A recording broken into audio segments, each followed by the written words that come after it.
What's going on, Built by BENDY Team? Thanks for checking out this week's Bendy stretch class. So, you know we've been getting into running a little bit more. We're really working on that well-rounded level of health and fitness.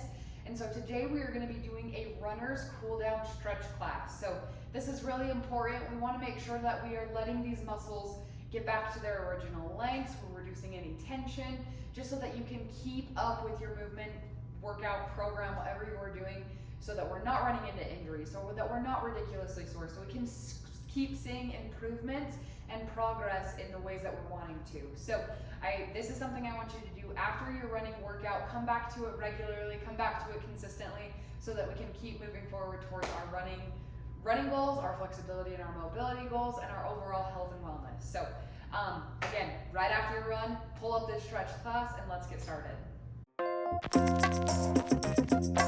Alrighty team, we are going to be in a standing position for a lot of these stretches, just because this is something that we are doing post-run. So the first one that I want to starting off with is just some knee hugs. So we're going to be standing in about a shoulder width position, standing up nice and tall. I don't want a lot of wobbling with this one. Let's go ahead and start with this left knee. Go ahead and give it a good little squeeze up into your body before we switch sides. We're going to just do some quick ones. Give it a good little squeeze. Good little squeeze on this side. Now last one on each side as we do a little bit longer of a hold. If you're struggling with balance, you can hang on to something.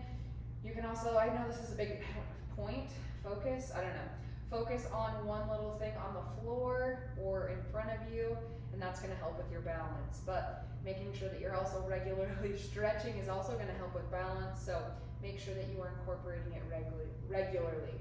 Squeeze that knee up a little bit tighter before we let it down, and work on this other side. Hug that right leg up, squeeze it nice and tight. Try to maintain a tight core. That will also help with the balance side of things. Big deep, I close my eyes. Big deep inhale and exhale before we let it go. Okay, moving right along. We're gonna make this quick. We're post-run. We don't want to be sitting and stretching forever. We're going to do a quad pull. So this is when we're not necessarily going to cycle on through, but if you need to hold on to something, that's okay. If you're not feeling much of a stretch, it could be because we're not engaging in our pelvis enough. So we want to make sure we're tucking our pelvis under and creating a bigger pull here. You might even feel it up into the hip flexor, into this area. Give it a good squeeze. I want you to hand that foot off to your opposite hand as well. Hang on to something if you need. This is just going to work different variations of the quad before we go back and let it go nice and slow. This is my bad side, so I'm gonna humble myself. I have to kind of grab my foot a little bit weird, but same thing. Find a spot to help you balance. Tuck your pelvis under to, again, make sure that we're not like sending it out super far, but it's just gonna engage our quad better, engage our hip flexor better. Big deep breaths to make sure that we're cooling down from the heart rate side of things. It's also going to help us stay in control of our nervous system so that we're not tensing up fighting. If you're able to, hand your right foot over to your left hand to help with a different variation of the quad. It's okay if you don't balance perfect. This is a good way to practice. Good, hand it back over to your right hand before we nice and slowly let it go. Anyways, okay, now we are going to do a standing piriformis one. So this is one that you might need to kind of hang on to something a little bit better. So grip a fence, grip whatever that you're kind of next to. Cross your left foot over your left knee, and what we're going to do is send our hips back to create a good stretch here throughout our piriformis. Make sure that we're cooling down hips, because this is another one that gets beat up a lot throughout runs especially and is under recovered. So this is going to make sure that our hips are staying nice and open. Sink those hips back even more if you're able to, as you're getting in control of your breathing. Good. Send it out. if we're needing to. Good. Same thing, cross that right foot over our left knee, and then we're gonna hinge our weight back to stretch out our piriformis on this bent leg side. Big deep breaths.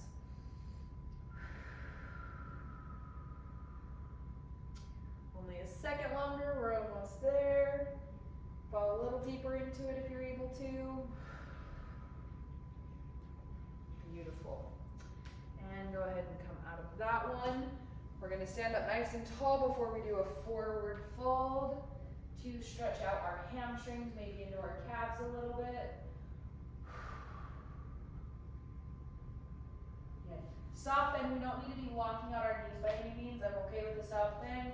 Try to reach down as close to the ground as we can. You can even kind of walk around your hands, creating different stretches throughout your hamstrings, just working on different variations.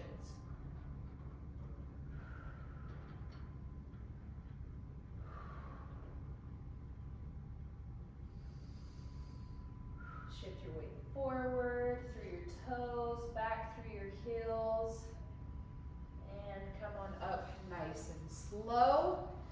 Got 2 more stretches for you. We're gonna sit in a deep yogi squat. So feet are gonna be a little wider than shoulder width apart. Toes can point out. We're gonna sink our hips nice and low below our knees. We're gonna drive our elbows out on the outside of our knees. And again, you might be feeling some stretching in your adductors, your groin. You might be feeling this in your hips, glutes a little bit. But this is a really good one to work on opening up the hips.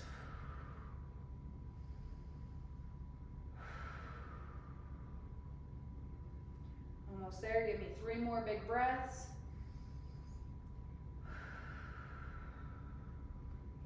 If you need to, you can even bring your hands together to create a little bit more width in your hips. Last big breath here. Beautiful. Last one. Come into a downward dog position. We are going to pedal out those calves to create a good long stretch.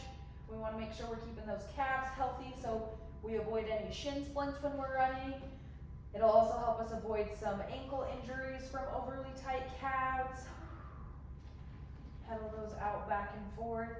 You'll bring that heel up, put your weight through your left leg as you drive your left heel down, and switch sides. Let's go about 2 more on each side. Good stretch. Anywhere you're clenching throughout your lower body, try to let it go. Last one on each side.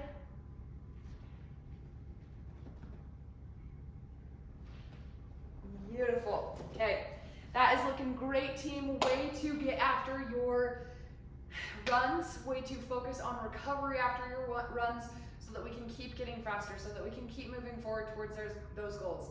Like I said, I am big on a very well-rounded level of fitness, and even though cardio is not my favorite, it is definitely an important piece, and making sure that we're recovering afterwards is also a very crucial piece to our success. So come back to this regularly, come back to it consistently to see the best results from your hard work. I hope you guys have a great week ahead of you, and I will see you on next week's Bendy Stretch class.